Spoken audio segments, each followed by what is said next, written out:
Hey everyone, it's me again. So as you can all see, I am back in Toronto in my room, and yeah, so sorry about not being able to make a video anytime sooner than this, just because I got back about 2 weeks ago, and I've been busy since then, so yeah, this is my only chance to make this video. Anyways, this video is about, it's a reflection video of my experience in Korea, some of my thoughts on it, some of the things I do like, I don't like, and yeah. Anyways, after this video, I'll be making videos or slideshow video of my trip to Cambodia, Taiwan, and China. Also, because I think that this video is going to be a bit long, I'm going to make it into 2 parts. So yeah. Anyways, the first thing I'd like to say is that I was with the EPIK program. Now, in the beginning, you actually have to. There's a lot of paperwork involved with teaching English overseas, especially in Korea. I don't know about Japan or any other countries, but just specifically Korea. There are a lot of documents that you need to get signed, and it's not cheap either. It's, I think, maybe about $250 is the roughly $250 is the amount that you need to front, because it covers shipping. What else? Let's see. Documents getting signed or transcripts, and just yeah, it's kind of an annoyance.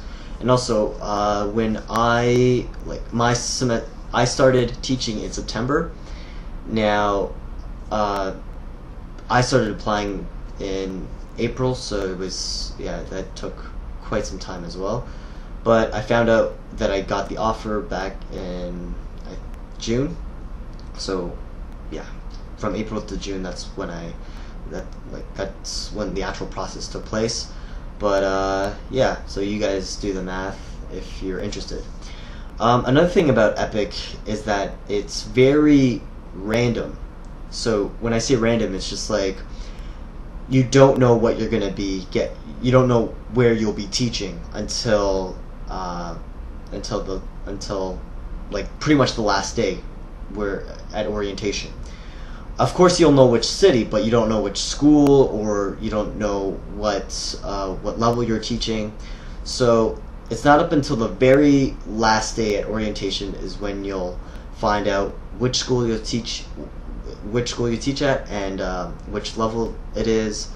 And yeah, so when you're given your 3 choices as well for EPIK, you may not necessarily get your first choice. Example, for myself, my 3 choices were Busan and Daegu and then Daejeon. And well, for me, I was sent off to Daejeon. But yeah, so everything is kind of random. And also, another thing that's random is just like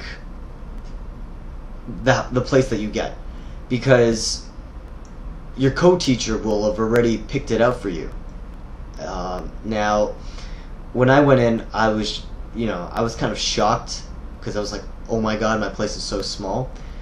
Another thing is, I didn't live anywhere near downtown. I kind of lived in the outskirts.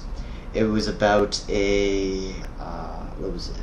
About a 5,500 won taxi cab ride.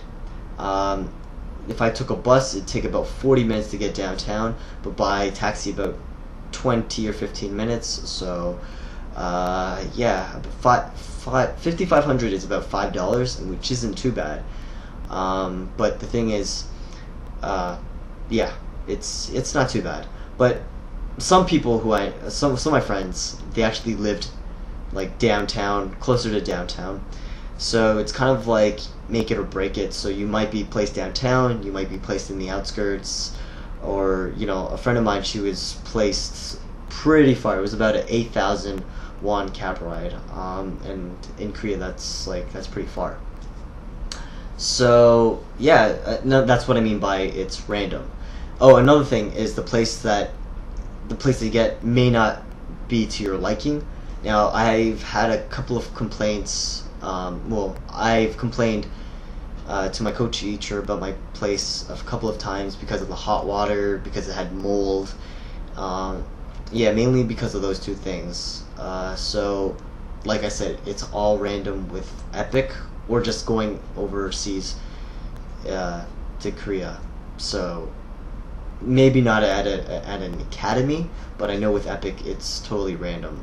And yeah, well, the thing is with the place, you do have the option of saying I have my own place, or I will get it arranged myself, and then in that case they will give you a monthly allowance on that. But yeah, overall, that's what the EPIK program is like. Now, in my second part, I'll be talking about my actual experience with EPIK. So stay tuned for part 2.